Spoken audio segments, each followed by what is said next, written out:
одоо оролцогч зочин маягаар өргөдөж ирсэн хүмүүсээ тайлбарлаа авъя. За соёлын урлагийн сургуулийн соёлын сургуулийн доктор шилбооны доктор профессор Эрдэнэ гомбын физик тайзан дээр урьж байна.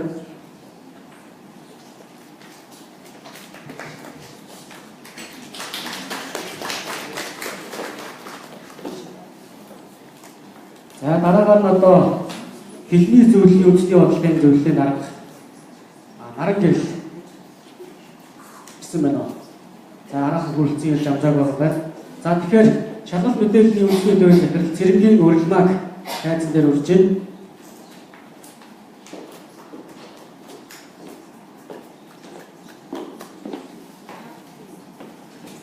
За ингээд дараагийн оролцогч манай бодохгүй хүрэлцэж ирэх байх гэж найдаж байна. За зөвлөгөөд оролцогч их юм одоо 3 төлөөлөгч маань одоо ийм хүмүүс байгаа. За дараагаар нь одоо зөвлөгөөд оролцогч та бүгд бас энэ хэлцүүлэгт идэвхтэйгээр оролцож энэ зүйлийг цааш нь бид чиглүүлж явах хэрэгтэй байна. За тэгээд бүгдээ цааш нь яваа.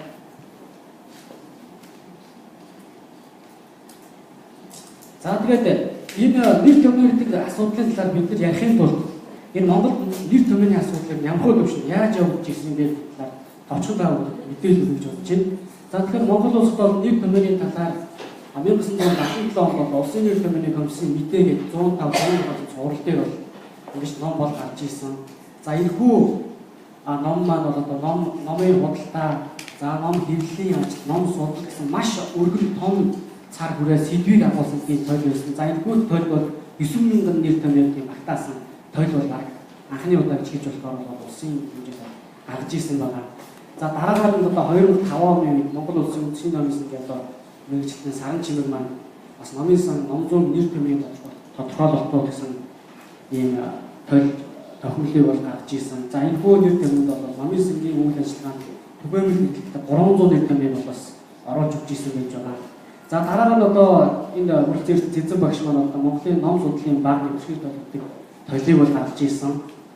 За тэгээ энэ хүү тойл маань өөрөө бас бичгүүсгийн үүсэл, түүх, гарал, за ном хэвлэлийн үйлдвэр гэмшигний мөн олон маш том цар хүрээд хамарсан сэдвийн дагуу тойл бичгийг бол хийж явж ирсэн байгаа. За тэгээ энэ хүү нэр томьёоны тойлд маань баг нэмшил тойлд маань 400 орон нэр томьёо хамруулсан байдаг. За тэгээд дараагийн ууцлал шилжиж байна. За тэгэхээр энэ бие дааж гарсан номын хувьд бол нэг ийм 3 жишээ бол байгаа гэдэг. Нэг буцаад дааж өгөх гинэ. За тэгээд дараагаар нь ном болж гарахаас гадна хөв судлаачид номын сангийн мэргэжилтнүүд бас нийлж заавал тийм хэвлүүлэх албагүйгээр бас гэж хийсэн тийм зүйлүүд бол байгаа. За тэгэхээр одоо бид бүхэн бас сайн танил Америкийн нэгдсэн улсын Конгрессийн номын сангийн одоо каталогт ажиллаж байгаа Сарал Эрдэнэ маань бас номын сангийн салбарын нэр томьёоны асуудлыг хөндөж нийлж ирсэн. За нөгөө иргшийн соёлж анхлан болоосон номуудыг яах ёстой юм бэ гэдэг. Энэ бол өөрөө номын сангийн салбарт, каталогийн салбарт бол одоо тулгарч байгаа асуудлыг үүсгэн маш чухал асуудал байсан. За дараагаар нь одоо энэ манай инэрэл гэдэг байж байгаа Америкийн нэгдсэн улсад ажиллаж амьдардаг.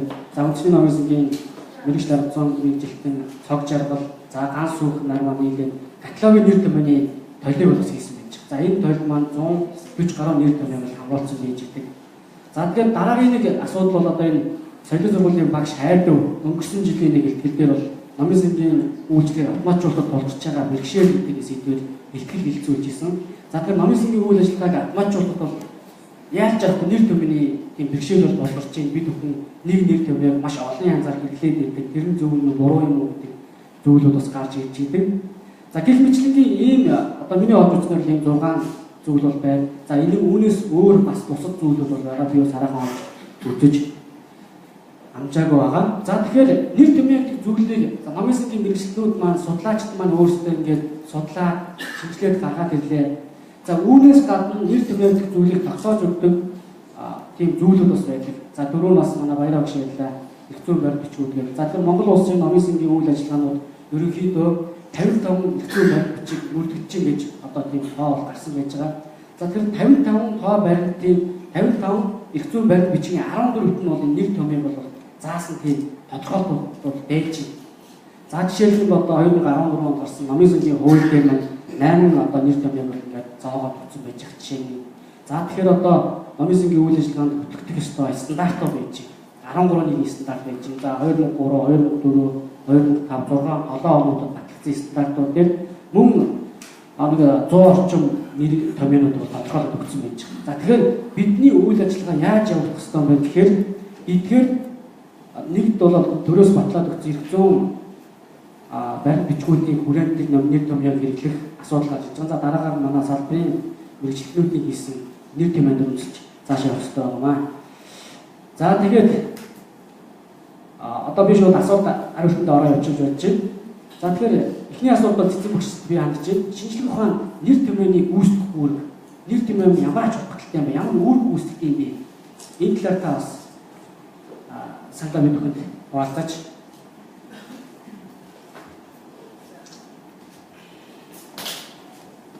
Шинжлэх ухааны нэр томьёог шинжлэх ухааны нэр томьёог үүсгэх үүрэг ач холбогдсон тийм. Тэр нэр томьёо гэдэг бол аль ч салбарын хөгжлийн үндэс гэж үзэж байна.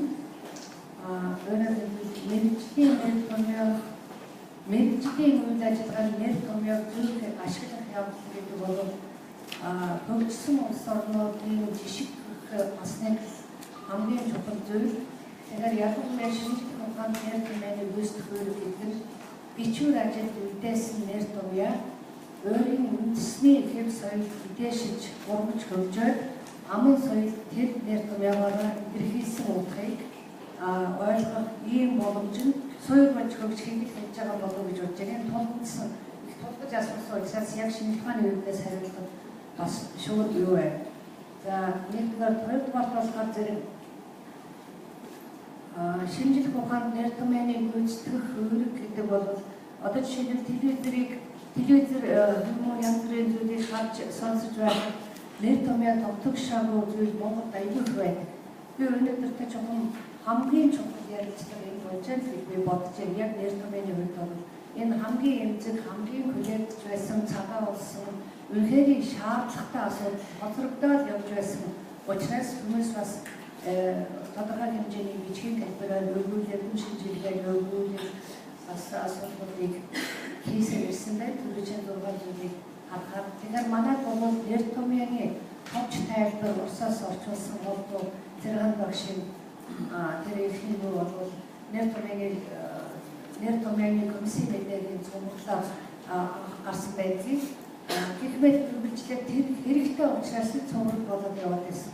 За өнөөдөр Монголын нөхцөл бид юу хэлж байгаа вэ гэхээр зэрэг сайхан одоо гарсан өвөр Монголын ойртоос хорны эвтэрхий төлийг бараг шинжлэх ухаан хэрэгжиж 2-3 одоо бүрийн төл байж байгаа. За тэр нь яг эдгээр төлөөс гаралтай бас зүйлүүд байж байгаа. Соёл урлаг эрүүл мэнд шинжлэх ухаан хэвлэлийн салбаруудад урд зүгээс 2 тонн тал гаргасан. Яг тэрнийг баримталж байгаа. Шинжлэх ухаан хэрэглэх нь болохоор хэний нийгмийн ухааны хүрээлэнгээс өвөр Монголын нийгмийн ухааны хүрээлэнгээс гаргасан эвтэрхий төлийг яг шинжлэх ухааны мөнх нэр томьёог тайлбарлаж хөлийн болон хөмсгийн зүйлийг авахдаа эрдэмтэд хэлж байгаа. Тэгэхээр юу гэхээр манай хэлдэг нэр томьёо байхгүй байна гэсэн үг. Цэврийн төлийг шинжлэх ухаанд хэрэглэхэд товч тайлбар төл болохоос биш эвтэрхий төл болж чадахгүй байж байгаа. Тэгвэл дахиж цэврийн төлийг хоёр удаа гаргасан байж байгаа. Хоёр удаа гаргасан байж байгаа. За тэгэхээр нийтийн жишг хэрэглэгдэх тойлын зэрэгцрээгүй байгаа болохоор номын сангийн салбар, мөнгө хэмжээний салбар үнэхээр салбарын нэр томьёоны нэвтрэх тойл, салбарын нэр томьёоны явж товч тайлбар тойлууд бүрэн хэмжээгээр төлөв цогц байдлаар гаргаж өгөх ёстой. Энэ нэгдүгээр асуудал. Хоёрдугаар асуудал бол ярьж байгаа шиг биш. Нэр томьёо хийнэ гэдэг бол ямар ч 35% өсөг заалгаж байгаа нэгдүгээр ангийн хүүхдийн хэмжээнд бүхний толгоонд мэрэгжлийн нэр томьёо суур болж тогтох учраас түүнийг хамгийн үнэн бодтойгоор ангилан тайлбарлаж бичиж гаргаж өгөх ёстой ийм зүйл байдаг. За манай байгаа нэр томьёоны шинжилгээнд хэрэглэгдэх гэхээр хэрэглэж болохгүй байгаа зүйлийн гол зүйл нь юу вэ гэхээр ихэнх нь орчуулгын байдаг. Угаасаа гудамжинд байгаа нэр томьёогч бид цэцлэг байгаа шүү дээ. Би бас хаяа одоо лекцэн дээр яриад байдаг. Цэрэн содон багш гэж хэлжсэн. Цэндийн дараагийн сургуультай нэр томьёоны тухай яриа сууж ирсэн чинь нэг хүн орж ирээд энийг одоо юу гэж нэрлэж болох вэ гэдэг нэг хоо ажигласан юу авч орж ирсэн байна. Тэгээ юу гэхээр яаж гэсэн чинь юу гэдэг юм орсоор юу гэдэг гэсэн бичээ гэдэг юм аа гэж. Тэгвэл одоо наад чи яаж хийсэн бэ гэсэн жигэнж хийсэн байна. Өнөөдөр жигэнмэг гэдэг нэртэй бичээний мэдхгүй монгол хүн байхгүй. Гэтэл бид нар гудамжаар гараад унгасны буудаас нааш ингээд бүх зүйлүүд нь гадаад хэлээр бичигдсэн ийм байгаад тохиолдолд салбарын нэр томьёоны асуудлыг манай залуучууд манай шавнар ингээд ярьж байгаа бол би үнэхээр хоёр гараа өргөд алгаа ташмаар сайхан байна. За дээрэс нь энэ бас зүгээр нэг яваагүй. Яг энэ асуултанд хариулт авах юм уу? Энэ асуулт юу?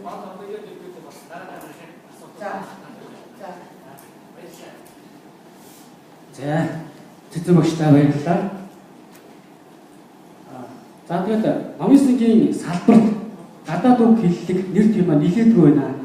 За энэ тал дээр одоо манай номын сангийн салбарын мэрэгчлэнүүд маань ямар байр суурьтай байна вэ? Та бүхэн бас энэ сэдв хэрэгслээс хойш бас нэгийг бодож хоёрыг тунгаад суугаа.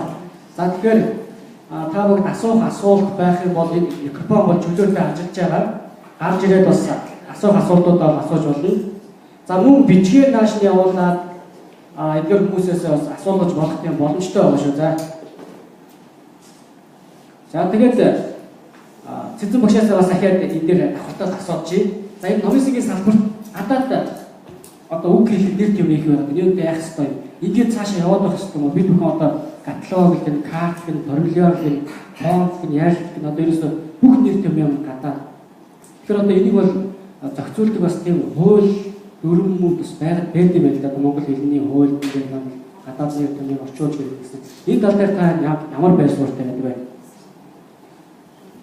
Зүгээр нэр томьёоны хувьд бол арга хэлний мэргэжлийн хүмүүс их чухал гэж би боддог. Бид бол бараг тэрнээс дутна. Зүгээр мэргэжлийн нэр томьёог шинжилгээний үүднээс тайлбарлах тухай асуудал нэгэн бодлоготой төлөвлөгөөтэй боловсрч байж хийн. Яг тэр буруу тайлбарлсан нэг бусдын толгойг хэдэн зуун жилээр эргүүлэх боломжтой учраас энэ аюу апосны зүйл. За Монголын ер нь Монголын номын сан, ном хэвлэлийн салбарын нэр томьёог тогтоохдоо тайлбарлах хүртэл тэр процесс хүртэл хэдэн зүйлийг ангиж тогтоох ёстой. Яг тэгэхээр манайхан ч бусдаас өөрийн зүйлийг хаяад 20-р зууны ихэр өнөөдрөөсөө Монгол соёл гэж байхгүй, Монгол бичиг үсэг гэж байхгүй. Бүгдийг устгачгаад тэгээд шинэ бичиг үсэг заагаад монголчууд бүдүүлэх харамхуй байсан гэдгээр зарлалцсан шүү дээ дэлхийд.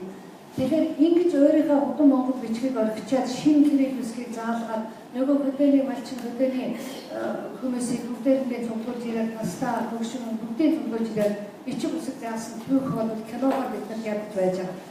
Тэгэхээр ингэж уламжлалаа орчихсон улсуудад нэр томьёог юу үлдсэн байдгийг бэ гэж анзаарах зэрэг дандаа орчуулгын үгнүүд үлдсэн орж ирсэн байна. Орчуулгын үгнүүд хаанаас байна вэ гэхээр зэрэг зөвхөн номзуу гэх чинь одоо жишээлбэл би номзуу судлаач хүний хувьд нэр томьёогийн хөвхөр байж таа. Жинхэнэ монгол үг нь юу вэ гэж хайртай байдаг байхгүй. Жинхэнэ монгол үг нь юу вэ гэхээр тол томчоо гэсэн хоёр үгэн дээр учаад би зогсчихад байна. Харамсалтай бид юу гэж хэлэхгүй. Бидний ихэнх нь баг мэдхгүй. Биднийг ийм л болгосон.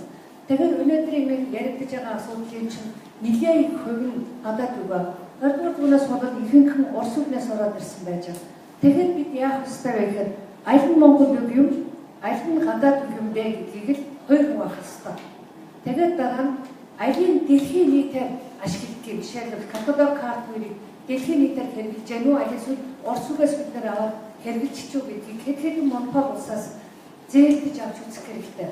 Ер нь нэр томьёог бол хөвөлдөхгүй. Нэр томьёог бол мэдлэгээр хий. Тэгэхээр юу гэж хэлэх гэж байгаа вэ гэхээр жишээлбэл тойл товчоо гэдэг үг чинь монгол юм бол юу болж юу гэхээр наашаа явсаар байгаад нэрс цэсгийн турк, монк, перс үгнүүд гараад ирсэн. Тэгэнгүүт нь наашаа яваад 17 дугаар зуунд ороод ирэхээр гарчиг гэдэг үг гарч байгаа. Гарчиг 300 жил хөгжөөд бүр Монгол номжиг ястаа бадцсан байж байгаа байхгүй юу? Идэж барахгүй гоё юм байгаа байхгүй юу? Тэгвэл гарчиг гэдэг үг нь төв рүү ороод ирж байгаа. Тэгээ байжсэн чинь тэнх нөгөө гадаа хөвсгөл болоод бид нар дагаад урсан шүү дээ. Угаасаа. Тийм байж хахад юу орж ирсэн бэ гэхээр библиотека, каталог, карт, формуляр, фонд гэдэг үгнүүд бидний мэдгүй үгнүүд орж ирээд одоо яг тэр хэвээрээ эдээшсэн. Тэгэхээр яг ялангуяа Оросоос орж ирсэн та нарын өссөн тэр та нарын насны тэр цаг үед орж ирсэн үгнүүдийг дэлхийн нийт яаж хэрэгжиж байна? Дийлэн хөлсөд каталог гэж ярьж штэ. Каталог гэхэл үндсэн суурь нь юу вэ гэдгийг хайж удаад тэгэхээр каталог байна. Тэгэхээр жишээлбэл менежмент гэдэг шинэ шинжлэх ухаан орж ирэхэд би өөрийгөө зовоосон штэ. Энэ менежмент гэдэг чинь дэлхийн нийтэд даяар болж байгаа юм байна. Би нөгөө оюутнууд маань асуувал юу гэж хэлэх вэ?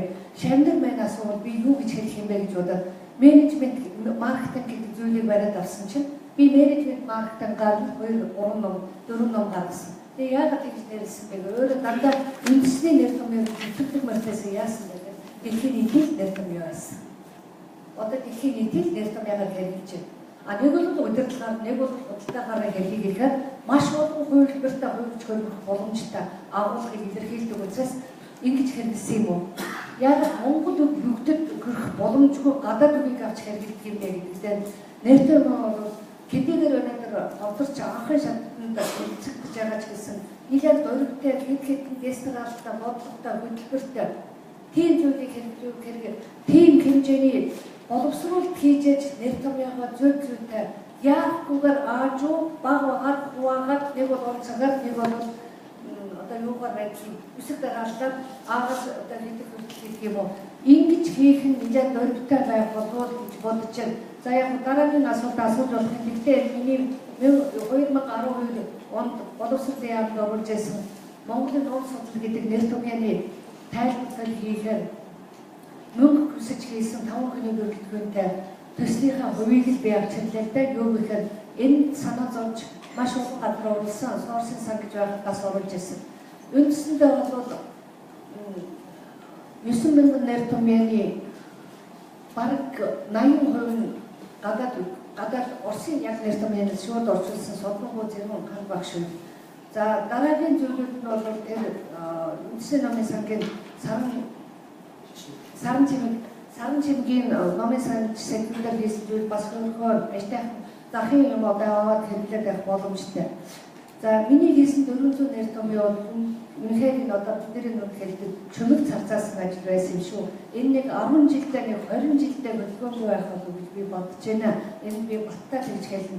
Хамгийн гол нь цаана ерөнхийдөө нийтдээ нийлээд 13 нэр томьёо байна. Монголын номын сан номгийн салбарт.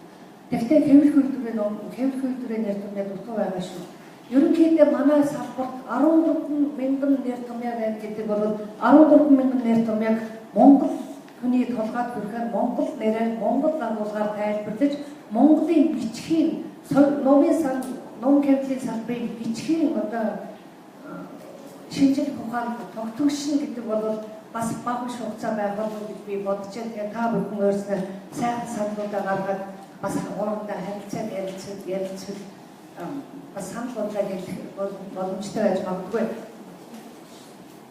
За тэгэхээр цэцэн багшд баярлалаа. Маш өндөр зүйтэй ажил хийж байгаа бид бас талархаж байна. За тэгээд энэ асуултан дээр бас өвлмөр багш маань бас ямархуу бодолтой байр суурьтай байдаг.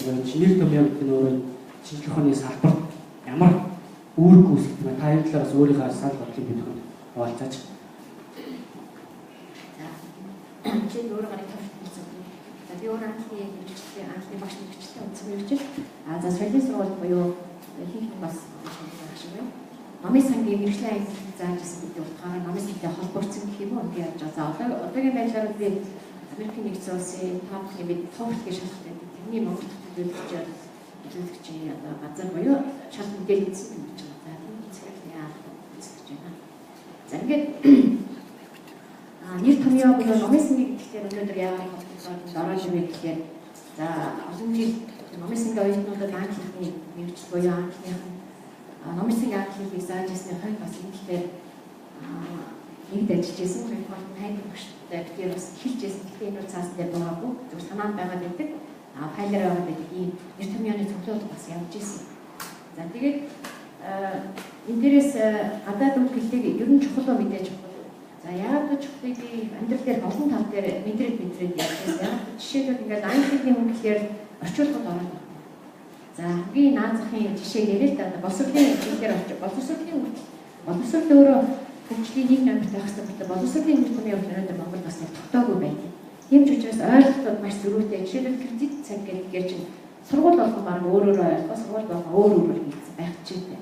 Тэгтэл нөгөө нь ойлголт нь орчуулгын буруугаас гэдэг юм уу нэр томьёо манай тогтсон юм байх юмас ойлголтод зөрөө явждаг.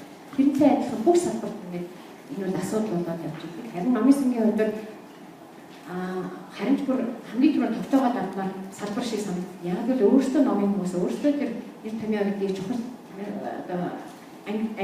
номын англи дээр чухал байх ёстой гэдгээр энэ салбар хамгийн түрүүнд бүр нэр томьёо тогтсон салбарын юм гэж би бодсон. За тэгэхээр нэлээдгүй байна гэдгийг ойлгомжтой. Яагаад гэвэл манайхан дандаа сайжралт машин гэдэг нь орчуулгын юмнуудыг орж ирээд дурын нэг мэрэгжлийн бос хүмүүс нь орчуулаад тавьчихдаг. Тэгэхээр нөгөө нь өөр ойлголтоор ингэ орчуулаад тавьчихдаг. Тэгэхээр нөгөө нь ойлголт нь зөрөөд мэрэгчлэнүүд нь зөрөөдөх маяг юм байна. Тэгэхээр ерөөсөө тухайн салбарын нэр томьёо гэдэг бол тухайн салбарын буюу 5000 гартай гэдэг. Гартай гэдэг маань яг энэ амьдрал дээр буюу энэ олоос хилээд байгаа энэ нэр томьёо маань манай дээр яг л энийг хилээд байгаа байхгүй. Энэ үйлдэлийг хилээд байгаа юм гэдэг салбарын өөрөө гаргаад мэрэгчлүүд нь ажиллаа судлаач нь ажиллаа ингээд гарах үйл гэж боддог. Тухайн салбарын нэр томьёог тухайн салбарын хүн сайн нэр томьёотой байх юм бол тухайн салбар өөрөө хөгжөөд явчихна. Тэгээс гадны хэлний хүн орж ирээд зүгээр нэг англи тухайн хэлийг гадардаг хүн нэрээр хийж чадж байна шүү. Тэгэхээр энэ бол мэдээж та бүхний хацааг хийх хэрэгтэй та бүхний дуу хоолой хийж болчихлаа гэдэг юм байна.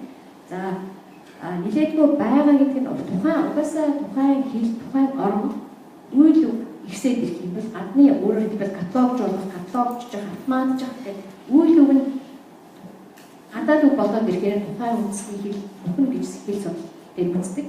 Тийм учраас аль болохоор сая машин хэлэхээр гадаад үг биш аль болохоор монгол үгээ олох юм байна. За жишээлбэл бид бүр танаас сонин жишээлтэй жишээлбэл нөгөө кейк буюу нөгөө кейк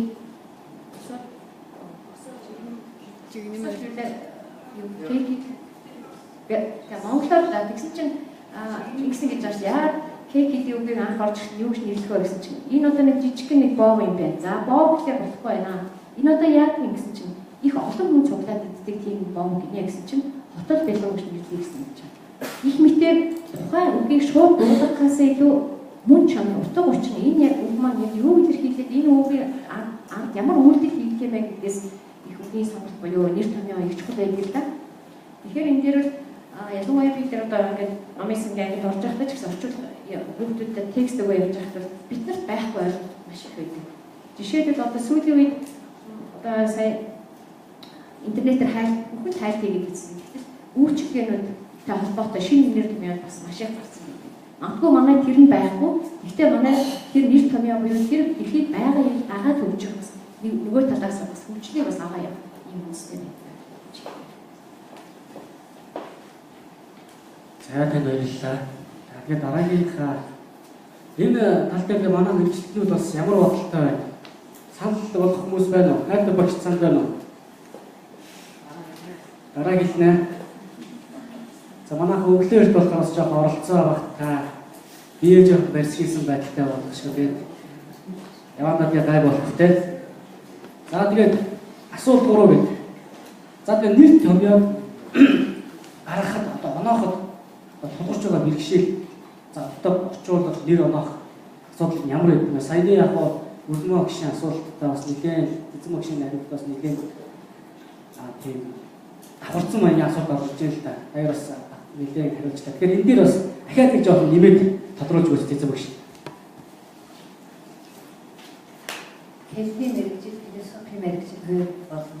Баг бидний соёл ойлголтуудыг гаргадаг мэрэгжил гэдэг дотроо бодож явдгийг. Нөгөө л одоо таадыг төрөг байсан цэврийн амьсгал нэмээ явж байгаа ерөнхий хоёр сууж байгаа. Гадаадын өргөн зохиолыг их орчуулдаг байсан. Тэгсэн чинь нэг орчуулагч барьж авч ирсэн гинэ. Юу гэсэн энэ номыг юу гэж нэрлэх болох вэ? Би энэ Оросын урмыг орчуулж хэлжээ. Тэр номыг та бүдээрээ бүгд мэдж байгаа. Юу гэж орчуулах вэ гэсэн чинь хаждыны помоком гэж байна. Хаждыны гэдэг үг бол арай явах гэсэн орс үг. Помоком гэдэг нь болохоор ерөөсөө урил гэсэн үг. Урилын дотор ч юм уу, урилын дундуур ч юм уу. Тэгэхээр чи юу гэж орчуулмаар байна гэсэн чинь урилын дундуур зам татуулсан гэж орчуулвал их оновчтой байна гэж гэнэ. Тэгсэн чинь дандисаргүй их сахар идэх юм байсан ингэж төлөвшгнээс сахар авч амруугаар ийчээд ингэж сууж ирсэн. Гэж хэлдэг яаж. Наадах чинь тэгээд агуулгатайгаа зохицохгүй байна штэ гэж. Тэгээд бидний зузаан зовлон туулсан гэдэг ормон гарсан төвхтэй. Хайдны помоком гэдэг үг нь бол ерөөсөө урилын дундор явуулж ястаа бүтэж өгөх нь үсттэй. Өөртөө шуудаад гэж бодохгүйгээр том ийм юм байна гэдэг дотор нь явуул одоо нэлээд хэцүүдэндээ тэгэхээр нэр томьёог орчуулахад тулгарч байгаа зүйл гэдэг маань ундхан өөрийн Монгол ухааныг бичгийн хэлнээр уулгасан тэрнийг уншиж мэдсэн судалсан хүмүүс тэр бичгийн шинжлэх ухааны үүднээс нэр томьёог аваа зүй өгүүлбэр зүй удаг агуулга зүй бүх учир холбоонд нь авч үзэж чаддаг ийм л төвшөнд нэр томьёог гадаадын улсууд тусгай хөтөлбөрөөр тусгай санхүүжилтээр төсөв санхүүжилтээр тусгай баг хамт олон төрийн бодлогын дотор хийдэг байгаа. Дуртаан дураараа юм хийх юм бол одоо юу гэдэг юм бэ? Бас би нэг жишээ авчихмаар санагдав. Дуртаан дураараа юм хийдэг бол яг тэр Баабрын бичсэн шиг Одын эргээс хаяад уссан үерийн усны доор намаг шавчаар байхаас биш ач холбогдолтой урдмал ургадаггүй маа гэж хэлсэн. Ургадаггүй гинэ. Би бол нэг юм ургадаг байх гэж боддог. Тэгэхээр байх ёстой юм байх ёстой байранда байна гэхэл бидний хойч ирээдүйн номын санжтай үлдээж байгаа үнэн мэдлэг нь болохгүй бол номоос өгөөд үздэг нэр томьёоны тайлбар төлөв. Бид эхний ээлжид энэ тулгарч байгаа бэрхшээлийг утгын ойлгох ёстой Монголоор бид түрүүн хэлж байгаа дөрвчлээ шүү. 19-р зууны сүүл хүртэл гарч гээд 300 монгол зам дэлхийд байхгүй бүтээнийг бүтээсэн байна. Би сая Будапештийн олон улсын хурлд орлоо. 110 дэлхийн монгол судлаач эрдэмтэд Монголын тухай тэнд ярьж байна. Монгол номын тухай. Бид энэ нэр томьёогоо ярьж байна. Өнөөдөр 21-р зуунд. Тэгээд юу байна гэхээр нэр унаах асуудал ямар байдаг вэ гэдэг нь үнэхээр багаж гэсэн буруу хийж болохгүй нэр томьёог. Бусдыг буруу хийж залруулж болдог бол нэр томьёог буруу хийж болдог учраас анхнаасаа зөв ингэж тогтоож тайлбарлаж хэдий яндар мэдээж загварыг бол гаднаас харж болно. Наад усууч нь бүгдийг хийчихсэн байгаа. Орсын книгээ мэдээ гэдэг сайхан том нэвтрхийг 80 онд гарсан намайг 80 онд сургууль төгсөж байхад гарсан шүү дээ. Тэр номын ер нь удаа гарч байгаа нэвтрхийг томч тайлбарлалын загваруудыг аваад тайлбарлахын өөрснийхөө мэрэгжлийн үүднээс тайлбарлаад толгойлохын ч гэсэн манай номын сончид номжуулж чадна. Яагаад гэхээр бусад салбарын нэр томьёог хийхэд манай нэрийг өхөө очтг юм байлаа. Өсөг толгойлох, он толгойлох, хөлийн зүйлтийг жиглэх гэх мэт тэр зүйлдээ бол манай үнэхээр сайн. Ер нь бусад мэргэжлээс сонсохгүй. Ийм зүйл байгаа болов гэж бодож байна. Тэгээд одоо жишээлбэл каталог гэхээр каталогын экскурсийг хайхад ер нь дэлхийн шинжлэх ухааны нэр томьёонуудыг дармал зүг одоо өрн дахинд ч юм уу агуу аян том курс зэрэгэлтэй хятад улсууд ч гэсэн тайлбарлах таан очиж тусдаг бай гэхээр юу л ихэнх хүний 80% грект очиж тусч байна гэж. Тэгэхээр бид нар зөвхөн 21-р зуунд их мундаг болоод хөгжиж байгаа тэр өмнөх манай өмнөх зуунд гайхамшигтай нэр томьёотой гайхамшигтай дэлхийн хэлний соёлыг бадсан тийм соёлтой соёл иргэншилтэй улсууд байсан байна. Тийм учраас бид бусдын юмыг авчид член дээр тавьчихж байгаа өөрийн ухаанаараа орчуулах хордлого өөрийн ухаанаараа нэр томьёогоо гоох хордлого хийх ёстой. Манай соёл урлаг судлалын хүрээлэнд анх энэ нэр томьёог цэгцлэх зүйлтэй гэдэг санал гаргаад эхлээд томч тайлбар хийсэн. Дараа нь нэвтрэх төлөв орсон. Одоо үргэлжлээд 10 дахь жилдээ шинээр болсон хөвгүүд зөвхөн нэр томьёо мөржиж байгаа. Тэгэхэд технологийн сангасны хүн ирээд ингэж хэлж ирсэн. Хөөх танах ч 3 жил ийм их цалин аваад хоёрхан соёл урлагийн хоёрхан нэр томьёоны хоёр баг дэвтэр гаргана гэдэг ингээд сууж яадаг улсын хөрөг хайр байлаа. Энэ чи 10 хүн оруулаад бүгдээр ингэ зэрэг суулгачвал 1 жилийн дотор болчих юм байна гэж. Энэ л болдог бүгд нэр томьёон дээр. Энэ л эрээр хураавал энэ тэнхийг юм авчираад юугээд хэн таарахгүй стандартын таарахгүй зүйлүүдийг нийлүүлж байгаа учраас хүний толгой оюун ухааныг жинхэнэ гажуудуулж жинхэнэ байх ёстой байрнаас нь өндөж байгаа зүйл чинь олон хүний толгойгоор бүтсэн юу шүү гэж би хэлмээр байна. Тэгээд цэцэг багш одоо та сая бас ярьлаа. Менежмент маркетинг одоо нэр томьёо нэг оногч бас нэлээд тусаа. Мэдээж та одоо ингээд баг мөрхий тойлол гарцсан байж байгаа. Тэрээс өөрөө судалгаа шинжилгээний яаж чинь байж байгаа. Эдгээр бүхээс гадна өөр тийм өдөр бэрхшээл нэг томьёоны асуудал жишээ гарч ирсэн. Арчээсээ ер нь бол хэцүү. Би сая нэг илтгэл тавьтаа судрын хажууд гонжуулдаг донтрын зургийг тавьчаад аюулгүй томроод ярьж байгаа байхгүй юу? Надаас өрөөнд ер нь хэн итгэв би чи одоо момсодлаач шүү дээ. Гэсэн юм дотроо бодоод тэр нь бас тайвшруулж байгаа. Заавал өөр хүн байгаа учраас. Тэгвэл донтрынхаа цааврыг итгэхгүй шүү дээ. Тэгвэл гадаадын хүмүүс тэнд нэг Монгол зам донтор бол каталог биш ээ гэж хэлсэн чинь би ингээд шал руу орчих шиг л болсон. Донтор бол каталог мөн. Яагаад гэдгийг та нар л судлаа. Тэгвэл донтор гэдгийг нэр томьёоноор тайлбарлах гэхээр би ямар ч байсан нэг сайхан зүгээр энгийн нэг бичиг тайлбарсан лам хэрэггүй. Хүн бичиг үсэг сурна гэдэг бол элит байна гэдэг бол элиттэй байхасаа гэдсэн байхасаа сурдаг. Энэ улс орны хэмжээнд ярьж байгаа шүү би. Тэгэхээр тэр донтор гэдгийг авчрахын тулд нэлээд гавжин хэмжээнд хүрсэн, төвшөнд хүрсэн ламаар тайлбарлах гэхээс биш захын төвтгэл байдаг хүнээр тайлбарлах би славар харж байгаа тайлбарлаж байна. Ямарваа нэгэн зүйлийг аргыг болно гэж байгаа. Арга бол өөрөө ерөөсөө уумаа шинжил ухаан. Ерөөсөө ухаан байгаа байхгүй. Тэр ухааныг зүгээр нэг харагт амьдралаас сурахгүйгээр жинхэнэ ухаанаар нь сураад энэ дээр хөрсөн дээр буулгачих юм бол би одоо 5 жил харж байгаа манай соёл урлагийн их сургууль, соёлын сургуулийн соёл урлагийн их сургууль руу орох замдаар 20 хэдэн гадаад нэр томьёо байдлаа. Тэрний дотроос Гуян Шигдан гэдэг нэг бодвол энэ солонгос үг байх. Би ингээд хардаг байхгүй юу? Засгийн газрын оршин сууж байгаа энэ олон улсуудаас Монголын Монгол улсын нутаг дэвсгэр дотор байгаа хаяг айдарсыг хамаа сурснараа дээр нь том гэрэлээр бичээд доор нь каточийг гудам монголоор биччихвэл энэ хүүхдүүдийн толгойд бууж сууж хадгалагдаж байгаа шүү. Тэгвэл ерөөсөө авах юм байх. Тэр юу гэдгийг драмын, театрын, билетийн, кастинг дөрвөн хүн дотор монгол үгийг болж чадахгүй. Тэгсэн мөртөөсөө тэр тасалбар гэж үг байна. Тийм ээ?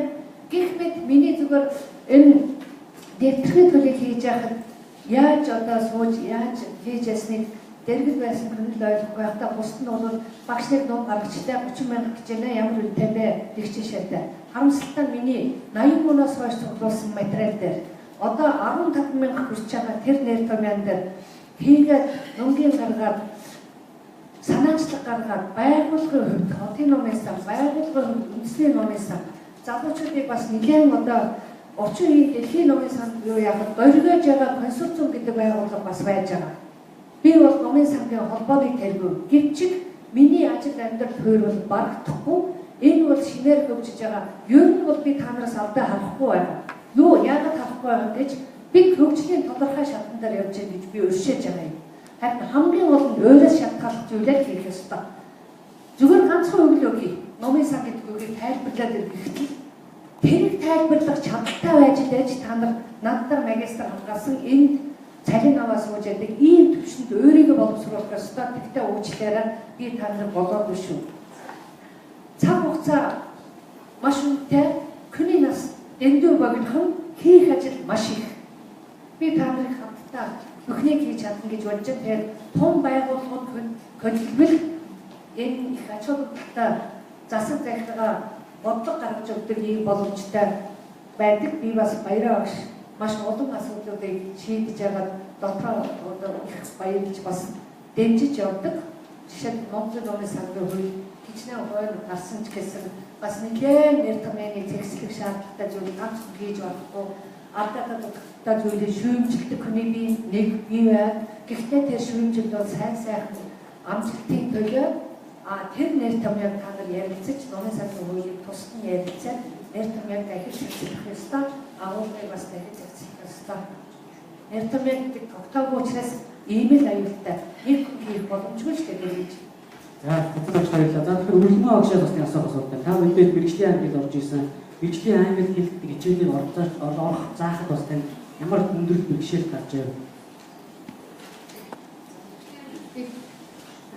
Уус мэрэгжлийн ангид хэлж одоо мэрэгжил болгох бол маш өөр зорилготой явдаг. За намайг сангийн ангийн мэрэгжлийн ангид хэлээр ямар шатнд байсан бэ гэхээр тухайн байгаа мэдээллийг өөрөлдөг заавал communication идэвхтэй яриад байхаас илүүтэйгээр цаасан дээрх мэдээллийг боловсруулаад буцаагаад томьёо агуулгын тухайн мэдээллийн агуулгыг бол ийм хэмжээнд оюутныг бэлтгэжсэн тухайн за тэгээ ингэ хичээлээс аваа явж байхад бол маш олон мэдээлэл нөгөө тогтоогүй нэр томьёо их гарч ирж байсан.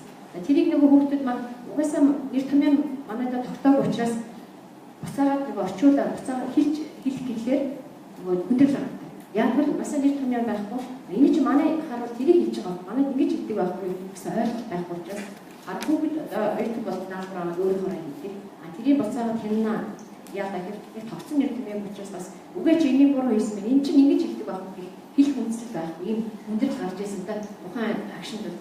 За тэгэхээр одоо зүгээр өөр нөгөө одоо би заахгүй өөр талаас ингээ харахад бол ер нь энэ нэр томьёо тухайн салбарыг хөгжлийг аваа. Одоо бид нарыг багшийн хэлснээр өмнөх нэр томьёонуудаа шинжлээ, сайжруулаад байх завсар дараагийн нэр томьёонууд гараад ирсэн. Дараагийн үйлчлэгээнүүд яг л өнөөдөр глобал тийм ээ бүх юм глобалчлагдсан. Одоо эртнээсээ би бүх одоо аль бүртээ номсондоо мөнгөний төлчих юм үзэх болдог болчихлоо шүү дээ. Их мэдээ ингэж хөгжил маань өөрөө бид нарыг угаасаа маш хурдтай явахыг шаардлагатай. Хурдтай байж л өнөөдөр бид нар даяарчлан 900 өнөөдөр өөрөө хинбэ Монгол улсын одоо хинбэ улсын хааны өөрөө авч ийм болчиход байгаа. Цаг үе өөрөө юм хурдтай, цаг үе өөрөө далайцгүй тийм ээ цаг үе өөрөө ингэ хангүй юм болчлоо. Заавал би тийшээ сурах аргагүй болчлоо. Заавал хүмүүс маань гэрээсээ номын ирж тэрэгтэй номын дэж ном унших шаардлагатай болчлоо. Өөрөө гэрээсээ ном аваад өөрөөсөө захиалаад тэрэгтэй өөрөөсөө номын сэнжтэй чат хийгээд яах вэ? Гэх мэтээр ингээд одоо хөгжил маань маш хурдтай яваад байна. Тухайн үед миний зааж ирснээс мэдээж хэд дахин хөгжсөн байгаа.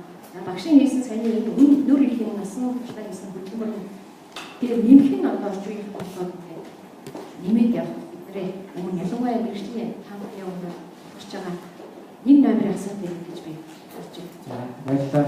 За тэгэхээр одоо манай мэрэгжлийн чиглэлээр эцгээдээр гарсан болон за мэрэгжлийн нэг анги гэдэг нэр томьёо зүйлийг бид зааж ирсэн хоёр хүн маань за нэр томьёо зүйлийн талаар ямар ач холбогдол үүрэг за тэгээд одоо энэ хүн нэр томьёоны одоо зүйл болгож байгаа бэрхшээлийн талаар тодорхой хэмжээнд бол мэдлийг бас ойлголтыг бол таа өгсөж болж байгаа. Тэгэхээр бид бүхний ажил дээр амьдрал дээр янз бүрийн тийм бэрхшээл хүндрэлүүд бол гарч ил байгаа. Таамаг гэсэн одоо ингээд энэ хоёрын ярианаас сонсонгуудаа нэг тиймэрхүү зүйл байгаа даа гэж одоо сууж байгаа. Тэгэхээр яг тийм асуудлууд байвал одоо шууд асуух авч байна.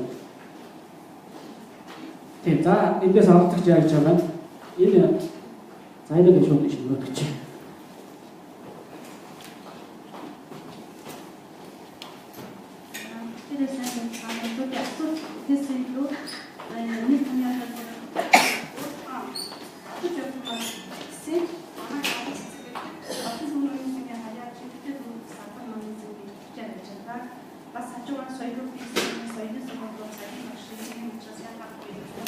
Миний анхаарлын тавтаа гэж юм байна. За ер нь номын сангийн салбарын нэр томьёо гэдэг бол номын сан сургууль шинжлэх ухааны одоо салшгүй бүтээн хэсэг нэг юм. Тэгэхээр ахиаш номын сан сургууль гэдэг бол нийгмийн шинжлэх ухаан. Энэ нийгмийн шинжлэх ухаан буцаад одоо нийгмийн салбар шинжлэх ухаан харилцан өрнөж хөгжихийн хөдөлгөөд манай салбарт бол маш олон одоо салбар шинжлэх ухааны нэр томьёонууд бол манайд өсөж хоногдсон. Тухайн сургуулиас орж ирсэн байдаг. Нийгмийн шинжлэх ухаанаас орж ирсэн байдаг, сэтгэл зүйн шинжлэх ухаанаас орж ирсэн байдаг. Жишээлбэл сэтгэл зүйн салбарын уншигчийн сэтгэл таних гэх юм уу. За нөгөө талаас болохоор номын сан сургууль шинжлэх ухаан болохоор нийгмийн шинжлэх ухаан болохоор өөрөө нийгмийн хүчтэй салшгүй холбоотой хөгжиж ирсэн учраас энэ одоо нэр томьёонууд байна. Нийгмийн хүчтэй уялдаад өөрчлөгдөж байна. Надад өөрчлөгдөж байна. Одоо хуучныгаа хадаа шинэ нь орж ирдэг. Бүр одоо агуулгаараа өөрчлөгдөж цагаат агуулгын өөрчлөлтөд ингэж орж ирдэг. Тэгэхээр сүүлийн үед бол одоо 20-р зуунд одоо мэдээллийн шинжлэх ухаан төлөв одоо хөгжиж байгаа учраас энэ компьютер технологи мэдээллийн чиглэлүүд за энэ тавьсан маш олон төрлийн нэр томьёонууд манаас хараад болж байна. Тухайн бол мэдээлэлтэй мэдээлэл хэрэглэгч юм. Тэгэхээр өөрөөр хэлбэл бол номын цэгийн салбарын нэр томьёог бол нийгмийн хөгжлөөс салгаж ойлгох юусаа байна. Нийгэм өнөөдөр яаж хөгжиж яг тэр үнэтэй энэ салбарын нэр томьёог хөгжиж ирж байгаа. Энэ салбарын нэр томьёог хөгжиж ирэх гэдэг бол номын цэгийн салбарын хөгжлийг тодорхой хэмжээнд илтгэдэг гэж би ойлгодог. За нөгөө талаас болохоор ер нь нэр томьёо гэдэг бол нэр томьёо гэдэг бол тодорхой төвөгдөх ёстой. Тодорхой бол шинжлэх ухааны үүргээс олгох ёстой. За олон улсын одоо жишээ ISO гэдэг стандартын байгууллага байна. Тэгэхээр ер нь олон улсын бүх шинжлэх ухааны мэдээллийн салбарын нэр томьёолоор бол ISO-гийн салбар техникийн хорооллого тодорхойлтыг өгч идэг. За одоогийн байдлаар бол ISO бол 46 техникийн салбар хорооллоо. За энэ салбар хорооны нэг нь бол номын сангийн ажил, за хэвлэл мэдээллийн анхны одоо баримт бичиг нэр томьёо тодорхойлтыг өгч идэг юм байдаг. За тэгэхээр өнөөдөр манай одоо Монголын юунд бол номын сангийн салбарын одоо стандартууд, за тэгээд номын сангийн тухай үйлдэл, за энэ номын сангийн салбарт хэрэгжиж байгаа үйлдэл дээр бол нэр томьёо тодорхойлох дээр бол нэлээд хэсэг тодорхойлтыг өгсөн байна. Би бодохдоо за энэ нэр томьёо бол салбарын төвшөнд бол яагаад бол системчлэг зайлшгүй шаардлагатай. За нэгдүгээр болохоор яагаад гэхээр энэ нэр томьёо зөв өгөөд тодорхойлтуудын агуулгын хязгаарлыг зөв тогтоогоод тэгээ олон улсын тэр одоо ISO-гаас гарч байгаа одоо стандарт гарч байгаа нэр томьёог харьцуулаад тэгээд дээр нь Монгол хэлний хэм хэмжээтэй харьцуулаад одоо тодорхойлтуудыг өөрчлөлт одоо энэ нэр томьёо тодорхойлтууд зайлшгүй өөрчлөлт ийм шаардлагатай байдаг байхаа гэж бодож байна. Тийм учраас зарим одоо нэр томьёо яагаад одоо олон улсын одоо хэмжээнд хэрэгжиж байгаа категорийн сан аль улсын хэмжээнд хэрэгжиж байгаа шүү дээ. За жишээ нь бол би яг Оросын холбооны улсыг төссөн болохоор Орос их болтойгоо. Тэгэхээр Оросын холбооны улсууд бол бүх нэр томьёог стандартаар тогтоож өгдөг. Жишээ нь бол одоо өнөөдөр бид нар ойлгох байгаа шүү дээ. Зөөврийн номын сан, солилцооны номын солилцоо гэж юу юм бэ? Аль альны нэг төвшөнд авч үзэх. Энэ маш их газар тэнгэр хоёр шиг хоёр өөр зүйлтэй ойлгох байгаа шүү дээ. Тэгээд газар тэнгэр хоёр шиг зүгээр хоёр ойлголтыг бид нар өөрсдөө системчд тогтоож ойлгохгүйгээс болоод өнөөдөр хийж байгаа үйл ажиллагаа энэ солилцоо хийж байгаа аль эсвэл зөв хийж байгаа юу гэдгийг ойлгохгүй гэж миний хувьд бол боддог. Тийм учраас нэр томьёоны асуудлыг бол энэ хүн асуудал туулийн чухал. За түрүүн тийм баахан ингээд нэр томьёоны төлөвлөлтөд гаргаж ирсэн источник төхөөрөмжийг бол хамтарч байсан.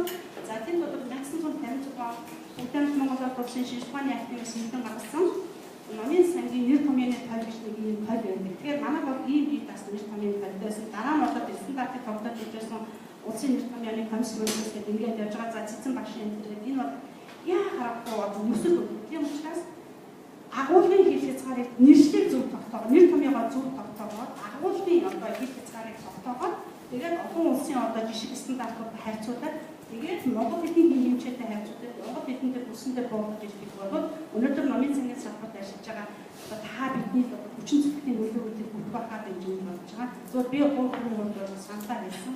За баярлалаа анхаарал тавьсан. Өөр саналаа жишээ баримт тогтоох хүмүүс.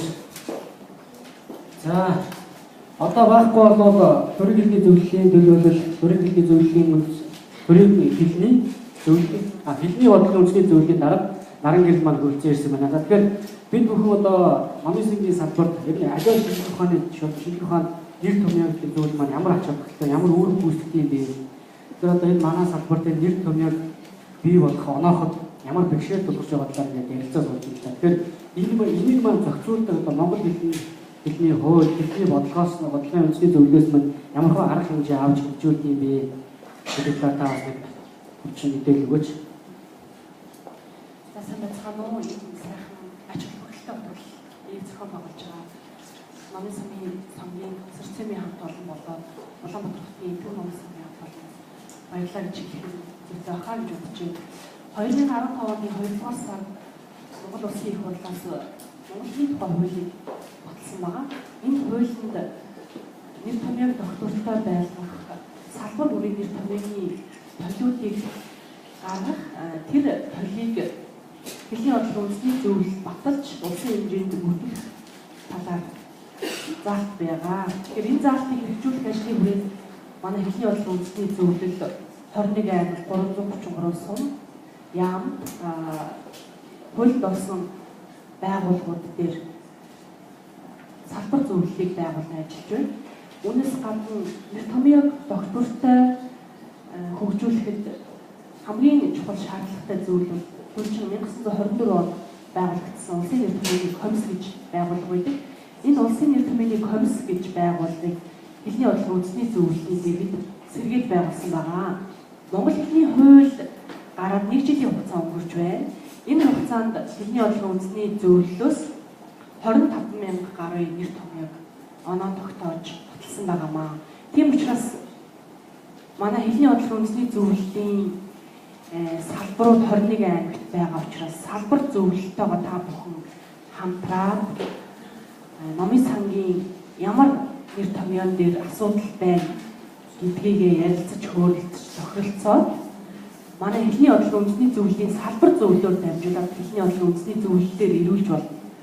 Эсбөгөөс та бүхэн Улаанбаатар хотынхаа номын сан байдаг юм уу, төв номын сангуудтайгаа хамтарч байгаа нэр томьёогоо нэгтгээ хэлний бодлогын үндэсний зөвлөлийн дэрэг улсын нэр томьёоны комиссоор оруулж хилцүүлж болно. Ингээ хилцүүлсний дараагаар бид бүхэн зөвлөлөөрөө баталчих юм бол та бүхний ажилд нэгдүгээр урагштай аливаа шинжлэх ухаан гэдэг бол шинжлэх ухааны нэр томьёо дээр тогтдог.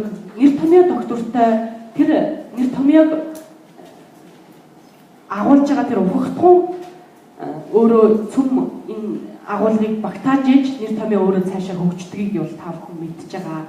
Аливаа улсын нэр томьёо гадаад үг гэдэг бол тухайн орчноосоо ч гэдэг юм уу хамаараад өөрчлөгдөж идэг эсвэл орж гарч идэг ийм зүйл гэдгийг бол та бүхэн мэднэ. Гэхдээ бид бүхэн шинжлэх ухааны нэр томьёог доктортой байж иж энэ номын сан бусад салбар шинжлэх ухаан бол цаашд бол хөгжиж явдаг юм аа. Энэ бол зөв тогтол юм аа гэдгийг бол мэдж байгаа. Тийм учраас өнөөдөр юм би энд та бүхэн ирж тайлбарлаж байгаа учир нь гэвэл ерөөсөө хэлний бодлогын үндэсний зөвлөлтөөгөө нэгт хамтарч ажиллая. Номын сангийн нэр томьёоны төлөлтэй болъё. Энэ төлөлийгөө мөрддөг бай. Энэ төлөлийнхөө дагуу ажил төрлөө цааш нь зохицуулаад явдаг байя гэж хэлэх гээд байгаа маа. Тэг манай зөвлөлттэй холбоотой асуулт байх юм бол та бүхэн чөлөөтэй асууж болно. Баярлалаа. За, наран хэлтэй баярлалаа. За тэгээд дараагийн нэг асуулт байна.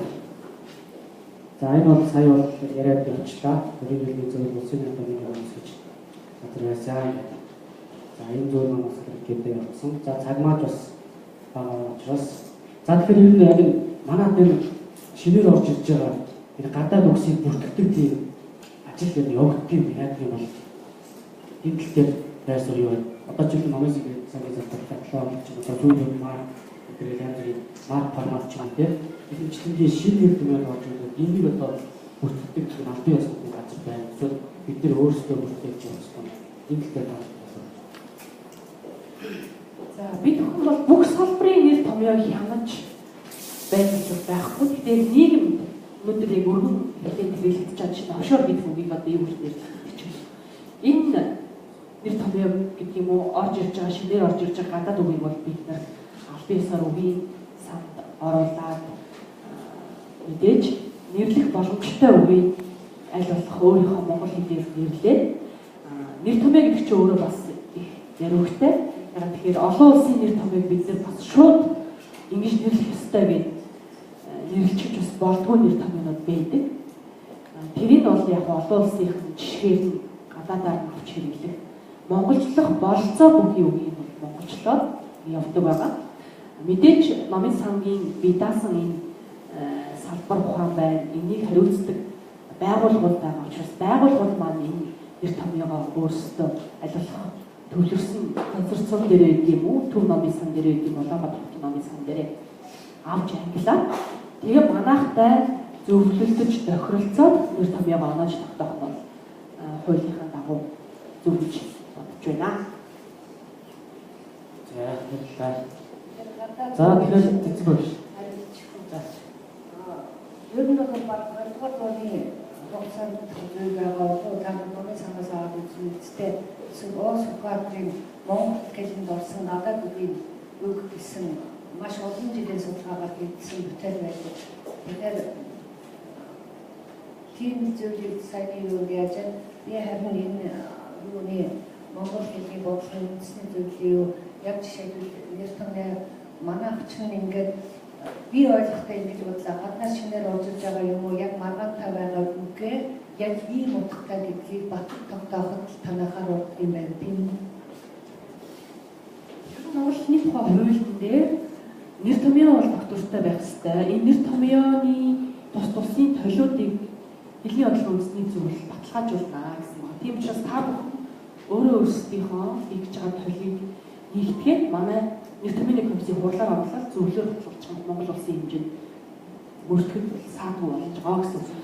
Хэрвээ энэ үе шатыг дамжихгүй шууд өөрөөсөө толиглох гаргачих юм бол бас сүүлд нь орон нутгийн Монгол улсын хэмжээнд мөрдөхөд бол бас асуудалтай болчихно. Хуулийнхаа заалтын дагуу авч үзэх юм бол энэ сайн хэрэг байж та бид нар бас өөрөө шалтгаалх зүйлээ хийхэд тэрнийг баталгаажуулах гэдэг чинь бас аюул зөв зүйл бас л уушаа явж байгаа сайхан асуудал байна гэж бодож байна. Одоо жишээлбэл үндсэн намын сан яваад жишээ бодрол харбин юу энтерээс гарч ирсэн, гэрийн хүчээс гарч ирсэн хүмүүс сонигийн талаар баг бийч мэдэхгүй байж байгаа. Тэд нар манай одоо намын сангаас аваад тэр сонигийн тухай нэвтрэх төлөвөөр тавьсан байж байгаа шүү. Тэгтээ бараг л нэг гадаад үгээр хэлэхгүй. Яг тэгтээ утгын бол тэд нар бас заримдаа юу ч гэмээр хэлээ. Жишээлбэл фигурны катар гэдэг үгийг л өөр монголчууд нөхцөл биеийн халтаргаа гэж орчуулсан байгаа байхгүй юу? Маш олон өөр үгээр байгаа л янз бүрийн агуулгатай. Тэгтээ гадаад үгээр л болж тэмдэглэхгүй. Нөхцөл биеийн халтаргаа яг бид нар дэвгүй сонсож байгаа юм да. Нөгөө уран болгалтыг нөхцөл биеийн халтаргаа тэгээд ярих юм бол би дандаа тийм юм сонсож байгаа. Дээвч мэж хийж мөрдөл мөрднөөс үйлчлэх ямар юм ч үгээд энэ хөлгийн ууч боловч хийж гэсэн яг л өөрийнхөөгээр орчуулсан. Тэгэхээр яасан бэ гэхээр хэдэн хэлнээс монгол хэлэнд яг шууд буулгаад орчуулахад тийм л зүйл болж байгаа байхгүй юу? Тэгэхээр бидний дэмжих юм сайн байгууллага гэж та бүхэн хамтраад хийгээд хамгийн гол нь зөвхөн хоёр дэвтэр хийхдээ нэг 59 сая хэд орж ирсэн юм аа 2012 онд энэ сайн бизнес судалгаанд бүх зүйлийг хийгээд дууссан дараагаар номын сан энэ ном кэмтлийн салбарын нэвтрэх төлөвийг хоёр дэвтэрээр гаргавал 59 сая 800 хэдэн төгрөг болж ирсэн дооцоогоор 2012 онд. Тэгэхээр ийм юмдаараа гацхгүйгээр өөрөөс шалтгаалх зүйл дээр хамтраад бүгдээр хийх тухай асуудал хамгийн чухал юм байна гэж байгуулга байна. Тийм за тэгээд цэцэн багш ойлгоосоо хэлээ. Тэгэхээр манай салбарын бичгтүүд мэдээж дор дороо ингээд толь бичгүүд ингээд гаргаад ирсэн жишээнүүд байж байна. Тэгэхээр яг сая индээс ялла ямар номоос яаж хэрэгтэй нийтдээ яаж хэрэгтэй. Тэгэхээр одоо яг жишээлбэл бол нэг томьёоны томьцоолж байгаа хүмүүс маань нэг юу жишээлбэл тэгэхээр зарим номын сангууд маань зарим нэр томьёог өөрийнхөө номын сангийн дэлгэрч юм уу өөрөөсөө нэрлээд байдаг. Энэ маань юусэн асуудалтай. Яг сая нэг байдаг жишээ шиг. Тэгэхээр жишээлбэл манай номын сангийн салбарт цахим номын сан гэж юм. Электронн номын сан, дижитал номын сан, виртуал номын сан, тоо номын сан гэх зөвхөн цахим номын сангийн жишээ хэлэхэд одоо ийм олон хөлбөр гэж бид нар яг алин дах хэрэгтэй байна. Тэгэхээр ер нь бол яг тооцоолж байгаа ч юм уу номын сангийн бичгүүд маань өөрсдөө хоорондоо ярьсан уулзах яг аливаар тогтох юм. Нэг мараа тогтохгүй бол бид бүхэн одоо газар өөр нэрлээд явах юм асуудал дайшгүй толгорч байна. Одоо жишээлбэл энэ дээр харагдаж байгаа чинь за дараагаар мөн онлайн каталог гэдэг юм чинь цахим каталог, электрон каталог. За тэгэхээр одоо номын сан дээр явагддаг хамгийн гол асуудал соёл олон нийтийн ажил, соёл олон түмний ажил, соёл танин мэдхүйн ажил. Их бичлэн дээр одоо нэг ажлыг одоо ингээ 3 янзаар нэрлэлсэн байж байгаа жишээ нь. За тэгэхээр одоо түрүүний дурдсан Сарал Эрдэнэ доолны ярьсан чинь редакторлог өөрөө одоо Монгол хэлний хичнээн сайхан баян гэсэн орчин үеийн каталог энэ техник технологи чинь нэг хэлээр л одоо мэдээлэл солилцох гэдэг тийм шаардлага тавиад байгаа байхгүй. Бид нар дотоодоо би нэг хэлээд болно. Тэгэхээр яг энэ гадаадд одоо мэдээлэл солилцох гэдэг програм хангамжуудад бид зайлшгүй нэг үгээр тогтчих тэр хийж явахгүй бол энэ удаа анхлан болгоосон ариутган шүүсэн хичээл шүүс соёгдсон гэдэг зүйлүүд маань редактор зөвхөн тэрийг гадаад ч юм уу явж байгаа дэлхийн одоо хааж үүдийг каталогчд маань ойлгохгүй байх. Тийм талууд бол бас ажиглалаа байна л да. За тэгээд энэ дээр өөр тийм санал оноо байрсуу байна гэсэн багш өөрмөө багш. Докторийн редактор гэдэг энэ манайхан өнгөрсөн уучин сандар номлол тарьсан үгнүүдээ одоо гарч ирэх танхаар ойлгомжгүй байгаа даа. Гэхдээ жишээлбэл ариутган шүүсэн гэдэг нь хязгаарч редакторын асуудал биш. Энэ бол тэнэгчийн асуудал. Анхны энэ дэвнэгдэр цолгоор жолоо өдөртөл тийм ч юм маш олон янзын гоё сайхан үгнүүд байгаа. Жишээлбэл орчин үеийн бидний мэддэг номын өдөртөл оршид хоёрын оронд монголчууд ямар үг биччихсэн бэ гэдгийг тусгаалаас гаргаад тавьчихвал аюулгүй олон ичгч хүмүүст хэрэгтэй байгаа. Жолоо үг, цулбуур үг, уйлг үг, сууг тийм маш олон тийм зүйлүүд байдаг. Тэр бол манай хуучин утгагаар байдаг. За тэр эхний цахим энэ электрон лайбрари, дижитал энийг ерөөсөө энэ англи үгээр нэрлэж болохгүй. Бид монгол үгээр оноох ёстой. Энэ нараа багш гараа явчих уу манай орчны стандарт заадаг маш тийм хамгийн их нэр томьёотой бас яадаг багш байгаамда манай нараа багш бол биднэрт маш их чухал хүн. Юу гэхээр зэрэг энэ нэр томьёотой жинхэнэ санал солилцдог байгаа шүү. Бусд нь бол өөрөөсөө тусдаа ажиг ойрхон хүн ирэхээр би асуудаг байна. Жишээлбэл доступ гэдэг нэг үг байна. Обслуживание гэдэг үг байна. Снабжение гэдэг үг байна. Комплектование гэдэг үг байна. Тэгээ яг үгээр бүгдээрийн нэг утгаар зарим нь ойлгочдөг. Энэ бүгд яг тэрэн тийж хэлсэн. Электрон лайбрари, дижитал лайбрари, виртуал лайбрари, тэгээ тоон номын сан мэтэргээд ингэж гисэн байгаа бүгд ёстой тэмээ юм шиг ялгаагүй учраас энэний бүгдийн зааг ялгааг нь гаргаж тогтоож өгөх ёстой. Энэ хэдийд үйсэн бэ гэхээр нөгөө компьютер техник номын сангийн ном камерын тухай мэдээллийг дамжуулагч хэрэгсэл механик аргаас өөрчлөгдөж ирсэнтэй холбоотой гарч ирсэн үгнүүд учраас энэ бол бүгдээрээ өөрөөр нэр томьёотой байх ёстой гэж бодож байна. Тусд нь бол тайлбарлан Тусд нь тайлбарлаад энэ техникээр зөвхөн тэнд гарч ирсэн электрон лайбрари, дижитал нь тэнд тийм хүний одоо жишээлбэл Microsoft гэдэг юмыг зохион байгуулсан хүн энийг гаргаж яаж гэдэг юм уу? Тэр нь бол дандаа тайлбар маягаар яваад толгой өгөөд дандаа монгол байхаар мөн тэгж дэж байна штэ. Бас айгүй энэ нэр томьёо хэлж байгаа явдлаар би ястаа нэг эцгэж байгаа юм хэлчихье. Сая телевизээр ярьсан гэж байна. Юу гэж ярьсан бэ гэхээр монгол хэлтэй хэлгүй хөгжчих нь. Өөрийн гэсэн үндэсний хэлээ хэлгүүгээр хөгжиж байгаа дэлхийн хөгжилтэй улс орнууд байна гэж нэрлсэн гэж байна. Одоо жишээлбэл ямар ч улсыг нэрлсэн. Би өнөд бол үнэхээр эмзэгж байгаа. Миний ганц хүний одоо асуудал биш боловч хэл нь байхгүй, соёл нь байхгүй, ядуу соёл нь байхгүй, улс үндэстэн гэж байхгүй болов гэж ингэж би бодох юм. Тэгэхээр том хүн их хурлын гишүүн ч юм уу том хүн телевизээр тэгж ярьсан байгааг бид энэ номын сандаар хамгийн нэгдүгээр анхаарах ёстой. Номын сан хүмүүс эмчийн дараа юуны дараа хуульчийн дараа тавьдаг. Номын сан гэдэг дэлхийн нийтийг бүх нийтийг хамарддаг. 5 толгой Монголын номын санчдыг цалин тэжээж байгаа бол 5 толгой 5,000 хүний дотор эргэлддэг. Монголын номын сан бол энэ номын сан бол бүх нийтийн дунд эргэлддгээр нийтийн шинжтэй байдаг. Улсын орны шинжтэй байдаг. Төрийн бодлогын дор байх ёстой шинжтэй байдаг. Төрийн ивэл байх ёстой. Халамжинд байх ёстой ийм зүйл. Соёл олон нийтийн ажил, соёл олон төрний ажил, соёл юуны ажил, соёл танин мэдэх ажил. Энэ хэрвээ нэр томьёо байгаа бол бүгд тусдаа хөгтгөнтэй. Дураараа ярьж байгаа бол болохгүй. Ямар хүнийг Монгол хүн гэдэг вэ гэж нэг гадаадын хүн хоорондоо ярьсан чинь үнэн гашуунч гэсэн үнэн үг шүү. Стандартгүй хүнийг Монгол хүн гинэ гэж хэлж ямар их уур хүрсэн гэж бодно. Тэгвэл юу хийж байгаа бэ гэхээр Монгол хүн үнэхээр дураараа ярьдаг шүү. За яг тэгж байгаа болно доо. За яг мөр байна байхгүй хаяаж тэгжэл нэг болно доо гэдэг. Энэ бас биднийг өөрөө цагаа баримталтгүйгээр тэгж байна. Энэ бас бидний цаг гараагүй, цаг хийгээгүй байхыг нараар баримжаалдаг энэ сэтгэлгээд үлдсэн зүйлүүд энэ стандартын нэр томьёог юу яах вэ? Бид олон улсын номын сангаас сонсордоо уучлаарай. Ийм л зүйл нэр томьёо гэдэг бол хүний оюун ухааныг ингэж юу яа. Тийм учраас бидний номын сангад гүйсэн номерын дээр нэг ийм самбар байсан шүү дээ. Доор дүүгээ гартай ангилтай дээр мир великий мы валентирован гэж бичсэн. Дэлхийн ертөнц агуу их юм а бид түүнийг цэгцэлнэ. Бид түүнийг чиглүүлнэ гэсэн ийм нэр томьёотой. Тэгэхээр энэ бидний нэр томьёо бол ганц хүний асуудал биш. Энэ сайхан батлаад өгдөг байгууллага бас хөгжөөд гараад ирсэн байгаа юм чинь томоохон байгууллагууд санаачлал авах ёстой гэж би бас дахин хэлье. За зөвхөн баярлалаа. За манай заалнаас оролцогчдоос санал байна уу? Асуулт асуух хүмүүс байна уу? За байхгүй бол шууд явъя. Завлмаа ш. За. Миний хамгаа тэр томьёо тогтоогүй байгаа нь адны олон орчуулгууд адны олон материалаас бид нар санаагаа материалтай бид нарыг ажилладаг тийм ээ. Тэндээс шинэ сургуулийн маань мэдж байгаа. Тэгжээт нөгөө тухайн орныхоос хамаараа нөгөө нэршлүүд өөр болчихдог. Тийм учраас электрон дижитал гэдэг нь өөрөөр нэрчсэн байж идэг.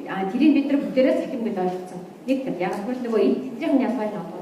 Хоёрдугаар нь virtual library гэдэг дээр бол одоо энэ электрон цахим бүр биш үгийн бодлооч гэсэн чи өөрөө нэг зайнаас гэсэн мөртлөө яг бодит харагдах юм бодитоор явах гэсэн утгатай. Гэх мэт ингээд бид яг сая багш хэлсэн дээр ерөөсөө та нарын ч буруу шүү дээ. Дураар хэрэгжиж байгаа хэрэглээс яг тогтоог юм ч одоо өөрийнхөө ойлгосноор өөрөө хайгаад өөрөө төлөвчгээс шалгаснараа нэрлэхээс тэгэл арга. Тийм болохоор энэ нь ерөөсөө төрийн хэмжээнд яригдах бодлого, төрийн хэмжээнд та бүхний санал тавь, та бүхний төрийг одоо хөшөөрдөж төрийг ийм юм гаргах гэж шаардах хүмүүс та бүхэн байгаа. Яг л яг амьдрал дээр практикээр та бүхний үйлчлэг үзүүлж байгаа гэдгээр. Тэгэхээр тэр сошиал гэдэг үгнээс гадтай тэр нийтийн ажил өндөрлөгч яг түрүүний хэлсэн тухайн оронд энэ үйлчлэгээ буюу энэ ойлголтын ямар үйлчлэгээ ямар ойлголт явж байгааг гэсэн хамаарат энэ өөрөөр нэрлээд явцсан байгаа. Зүгээр хэлний арга гэж байна. За тэгэхээр ер нь бол олон хувилбартай хэлээд байгаа нэг томьёодыг бол зайлшгүй тус нь тайлбарлах шаардлагатай гэдэг юмыг бол манай үзэгчдэд бол ярьж байна. За тэгэхээр яг номын сангийн салбарт хэрэглэж байгаа бол Монгол нэр томьёодыг бас дэлгэрүүлэн тайлбарлах шаардлага бас зүйн гарч ирж байна. Одоо жишээлх юм бол энэ сэдвчилсэн ном зүй, татгалзлын нэвтрүүлэг зүйлүүдээ номын сангийнх нь өөрсдөө мэдээд өгдөг Монгол үг гэсэн хэдий болооч энийг уншигчид маань мэдэхгүй өөр ойлгохын тулд байгаад байна. Тэгэхээр энийг одоо яаж хэвчээ номын сангийнхан мань өөрсдөө цаашаа унших нартай энэ юм шүү тайлбарлаад авах хэрэгтэй яах хэрэгтэй гэдэг тал дээр бас нэг асуулт байгаа тийм. За тэгэхээр одоо жишээлх юм бол энэ сэдвчилсэн ном зөвлөлтөд одоо манай номын дээр гарч ирсэн нэг жишээ уншигчид маань одоо танаас одоо сэдвчилсэн ном зам авъя гэж. За тэгэхээр сэдвчилсэн ном зам гэдэг нь та өөрөө юу гэж ойлгож байгаа гэдэг чинь энийг эссе маягаар ойлгосон байна. Сэдвчилсэн ном зам лавлаа гэдэг. Тэгэхээр жишээлх юм бол одоо нэг би даах юм нэг эссе бичээд ирэнгүүт нь 10-20 номоос хот гэсэн үгтэй холбоотой юмыг нийлүүлээд бичсэн. Тэнд хооронд уяад орцсон сайхан тийм юм надаас аав гэж бодсон юм л да. Гэх мэтлэнгээр энэ бидний хэрэглээд байдаг монгол хэлтэй нэр томьёод бас юм байна. За жишээлбэл одоо номын сангууд дээр байдаг татгалзлын нэвтрүүлэг дэвтэрч байна. Тэр дэвтэр бол ерөөсөө уншигчийн тухайн номын сангаас асуугаад байхгүй байгаа номыг тэмдэглэдэг дэвтэр. Гэтэл энийг уншигчдаар маань бас ойлгохгүй тэдэнд маань тайлбарлаагүй улмаас за энэ ном танаа номоос байхгүй учраас би танаа номын сангаар үүсгэхээс татгалзаж байна гэх мэт юмуд яриад байгаа байхгүй. Тэгэхээр энэ нэр томьёо бид нар зөв өгөх за зөв тайлбарлах шаардлага гарч ирж байна. За тэгэхээр энэ дээр цэцэн багш маань одоо бас санаа оноо юу вэ? Яг мэргэжлийн одоо тэгүүлэх хэрэгтэй хүн байж байгаа. Нэр томьёоны хувьд бол Монгол хэлний нэр томьёо дээр шүү дээ. нэрээс барахгүй. Ялангуяа жишээлбэл ном зүй гэдэг чинь би зүгээр курсандэр буусан юм хэлээ жишээлбэл нэг ийм юм биднэрт боломжтой. Гівайлхан арчаан хийдийн бурхан номын дан самой гэдэг бүртгэл болжээ. Энэ баг нэгэн эртнээс уламжилсан бүртгэл байна. Энэ ганц манад ингэж ирээгүй. Дэлхийн суурин мэргэжилттэй улсууд үр дүнх зүйлээс тохиолдлын болон санамсартай өнгөө зориултын мэргэжлийн үнээс хийсэн янз бүрийн зүйл уламжлагдсан бичгийн документуудаа анализ хийгээд хэд зүйл авч үзсэн байдгийг англиад. Тэгвэл энэ сэдвчилсэн ном зүй, орон нутгийн ном зүй, салбар ном зүй, ижбэр ном зүй гэдэг ялгахын аргагүй ижбэр ном зүй, намтар ном зүй, нэг хүний ном зүй гэх мэт ялгахын аргагүй олон төрлийн ном зүй дэлхийн IT-ийн судлаад бүр төрөлжүүлээд өгчихсөн байна. Яахын гэвэл дараа нь цаашаа хөгжөхдөө мэрэгжлийн түвшинд хийхдээ энэ баримт чухал болж байгаа. Нэгдүгээрт нь, хоёрдугаарт нь аль улсын бичгийн документ бичгийн баримтууд эрт үед уламжлагдсан бай гэдгийг олж харах боломжтой. Өөрөөр хэлбэл бүхэл номын сангийн ном хэвлэлийн жишээ нь Монголын ном хэвлэлийг ямар талаас нь судлах вэ гэхээр унал талаас нь судлана, түүх талаас нь судлана, зохион байгуулалт талаас нь судлана, арга зүй талаас нь судлана. Ерөөсөө тогтоод өгчихсөн. Тэгвэл сэдвчилсэн ном зүй гэж юу юм бэ гэдгийг тусгаад заагаад өгчихсөн байна. Одоо л хөгжиж эхэлж байна. Юу гэхээр тэр анагаахын дээдийнх нь тэрүүхэн тэндээ хуралдаж байгаа өөрийнхөө онцлогтой асуудлыг ярьж байна. Өнөөдөр нэр томьёог ярьчаа сэдвчилсэн ном зүй надаас асууж байгаа би нэрээ үнэндээ л баярлж байна.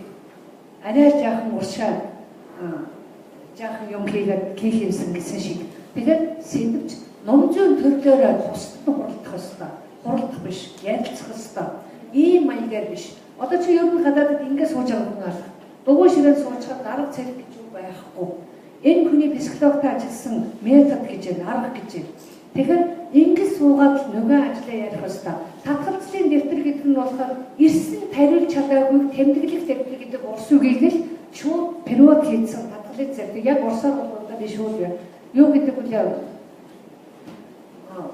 За нараа багш байхгүй мó гар явц юм уу? Тетрад гэдэг юм уу? Атметика гэдэг өгтэй отказ запросо гэдэг тийм нэртэй юу вэ? Запросо заяа. Тэрнтэй ижилхэн энэ ийм жишээлбэл сэдвчилсэн ном зүй эднийг ойлгохгүй байгаа, ялгаж болохгүй байгаа зүйлийг чинь үндсэн 4 зүйлд ангилсан байгаа. Нэгдүгээрт нь юу гэж ангилсан бэ гэхээр ийм бүртгэлүүдийг хийж байгаа объект нь юу юм бэ гэдгийг үзэх ёстой. Юуг тулгуурласан юм бэ? Дараа нь ийм бүртгэлүүдийн шинжүүд нь юу юм бэ гэж ангилчихсан байгаа. Доторх агуулга шинж нь юу юм бэ?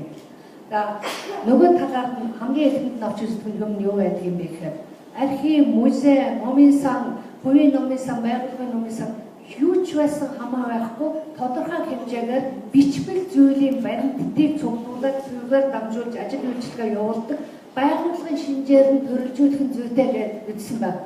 Тэгэхээр тэрийг төрөлжүүлээд судлаад яваад байхаар хаана хүрч очдог гэж монголчууд 10 дугаар зууны үед музей номын сан хоёрын салаагүй ажээ гэсэн дүгнэлт хатсан өгүүлбэрт би хүрсэн.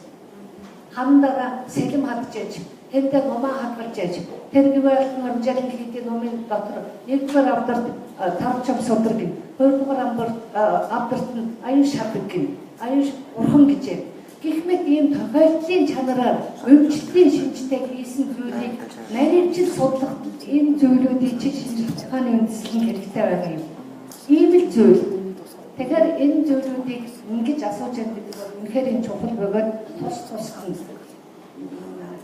Ийм олон хэсэг зүйлүүд ярилцах байх, ерөөсөө болохгүй байх, консультын номын сан, хувийн номын сан, юу ч байдгийг ижил төсөл нийгмийн ухааны номын сан, техникийн ухааны, ЕВС-ийн номын сангийн уншлагын онцлог болохоо ингэж ярьчаал дараа нэг чухал зүйлээрээ нийлж нэг яриад нэг тодорхой асуудлыг шийдэл явах ёстой. Хамгийн гол өнөөдөр намайг оролцуулсан явдал баярлалаа. Хамгийн гол нь нэг үгийг сэдвтэй холбоотой биш байж магадгүй. Нэг зүйлийг үнэхээр дахин сануулъя гэж бодож байна. Юу вэ гэхээр зэрэг яагаад бэрхшээл гараад байгаа юм бэ? Яагаад асуудал шийдэгдэхгүй байгаа юм бэ гэхээр яагаад үйл байшингийн суурь гүнзгий ухаагүй учраас тэр гүнзгий ухдаг зүйл чинь өнөөдөр номын сан юу вэ гэхээр цахим нэгдсэн нэг параграф нэг шинжлэх ухааны ангилал. Яагаад гэхээр нэг номыг мянган ном өөрөөр ангилж байгаа ийм улс орн байхгүй мөртлөөс ямар Монголын уламжилт орлбид орчиг ангиллыг авъя гэж цэцэн багш гараар өгөөгүй байна. Олон улсын юугийн ардын ангиллыг дэлхийн 200 улс орны 134 боллоо. Нэг ангиллаар явъя, нэг алдсан ангиллын алдааг хамтраад засъя. Байгууллага нэг объект руу хандъя. Номын сан болгоно. алдаага юу яа. Энэ болохгүй байх гэж нэг усын чанартай одоо юу яа. Ийм багш баярлалаа. За бирлээ одоо манай хоёр ордогч өөр санаа оноо байна. Өглөө багш наран гэрэл. Эхний бодлого үзлийн зөвлөл сүүлийн үед жишээ стандартуудыг баталж байгаа. Тэгэхээр номзын стандартыг ингээ харахад Монгол улсын их сургуулийн хүмүүлийн өгөө улсын багшийн их сургуулийн өгөө гэдэг эрдэмтдийн тэр хөгжиж ирсэн дэгээс хамааран янз янзын номзын стандартуудыг бий болгожээ. Тийм учраас бид хүн олон улсын номзын стандарт гэж байдаг бол тэр номзын стандартыг даах юм уу? Эсвэл яг Монгол энэ хөрсөн дээр буусан номзын стандарттай болох уу гэдэг асуудлыг бас нэг хэлцүүлээд манай зөвлөлд яг загварыг нэрвүүлчих юм бол бас энэ номзын стандартаа нэг баталчмаар байгаа маа. Тэгэхгүй бол одоо ингээд магистр төгсөж байгаа нэг хүүхдийн ажлыг удирдах хахад манай мөсийн стандартыг бидэг. Мөсийн стандартад бичгсэн. Гэвч нөгөө олон улсын номзын стандартыг нь өн төглөөл, гоочлол ийм асуудлууд гарч байна. Тийм учраас номын сангийнхан маань өөрсдөө энэ номзын арын стандарт нэг ямар байх юм бэ? Тэрийг гаргаж өгвөл бид нар нэг тийм стандарттай болмоор нэг стандартыг бол ингэ баталчихмаар байна. Тэгэхгүй бол бүх сургуулийн багш нар өөр номзын цэг байгаад тасалбайгаад Улаанбаатар хот тэд гэх юм уу. Тэр стандартыг ерөөсөй байхгүй байх. Тийм учраас нэг тогтоол гараад баталгаажуулах зүг байгаа гэж бодож байгаа. Баярлалаа. Тэгэхээр хэлний бодлогын үндэснийхээ зөвлөлтөө бол манай одоо нэр томьёоны асуудлаар, номзоо асуудлаар хамтарч ажиллах асуудал маань одоо хийж штэ тий. За би өөрөө агч өөр санал байна. Бат бол дараагийн одоо бид бүхэн яах ёстой вэ гэж ярьчих. Шийдэх хацаа. За тэр энэ дээр нэг минутыг өгчээ. Цэцэн багш. Цэцэн багшаас хэлээд одоо бид нар энэ томьёоны асуудал яах юм бэ? Яаж явуулах вэ? Дүгнэлт хийгээд энэ уулзалтынхаа зөвлөгөөнийхөө дүгнэлтийг ингээл нэр томьёоны асуудлыг ганц хүн хийхгүй. Ажлын баг хамт олон хийх. Энэ баг хамт олонны ард байгууллага байг. Номын сангийн байгууллага.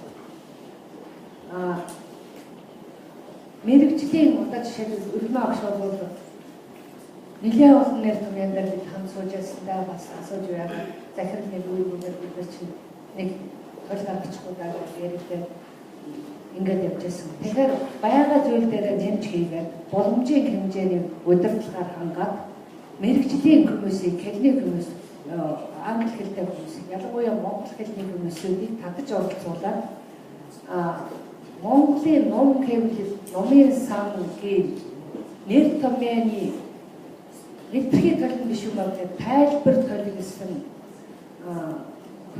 төсөл одоо боловсон зүйлтэй байх гэж бодож байна.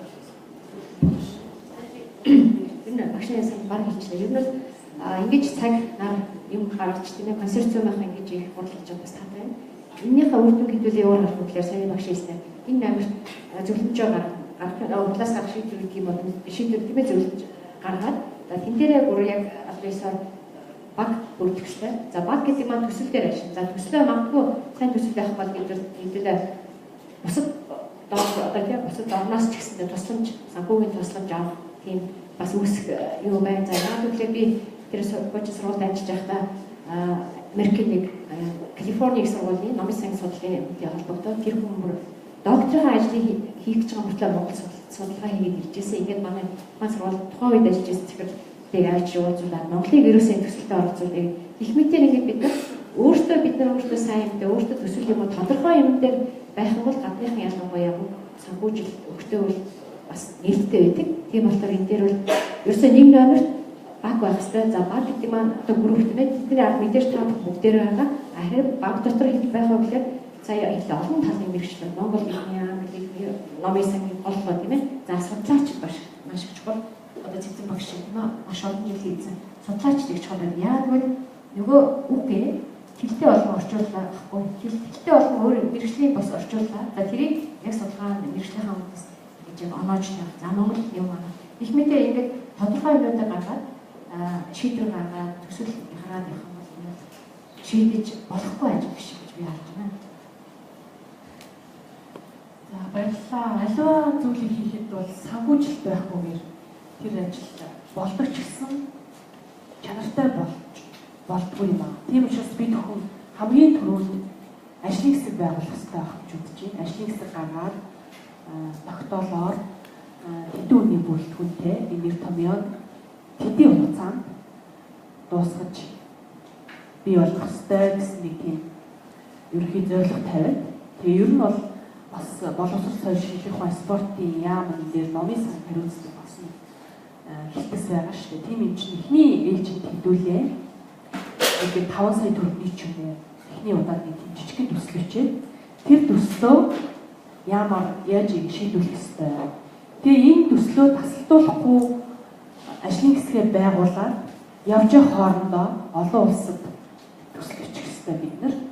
Тэгжээж энэ ажил маань өөрөө их чанартай болно. Аливаа зүйлд сэтгэл зүрхээрээ оролцдог хүмүүс байсан ч гэсэндээ тухайн хүний ирээд суух тэр цагийн орчныг бүрдүүлэхийн тулд ядчил нэг хоол аваад өгөх, нэг ус удаагийн аваад нэг 3 цаг хуралдахад гэдэг ч юм уу нэг юм жижигхэн санхүүжилтийн асуудлууд гарч ирдэг. Тийм учраас бид хүн хамгийн түрүүнд нэг жижигхэн хэмжээний их үүсвэрээ бий болгоод ажлын хэсгээ бий болгочих юм бол боломжтой гэж үзэж байна. За ер нь бол 1924 оноос хойших улсын нэр томьёоны комиссийн 147 дугаар гарсан байдаг. Энэ 147 дугаарыг манай хэлний онцлог үндэсний зөвлөл эрхлэгийн судалгааны байгууллага буюу шинжлэх ухааны нэгтийн нэгдэл зохиолын хүрээлэлтэйгээр хамтраад онлайн болгож байгаа. Энд бас номын сангийн холбогдлолтой нэр томьёо байна.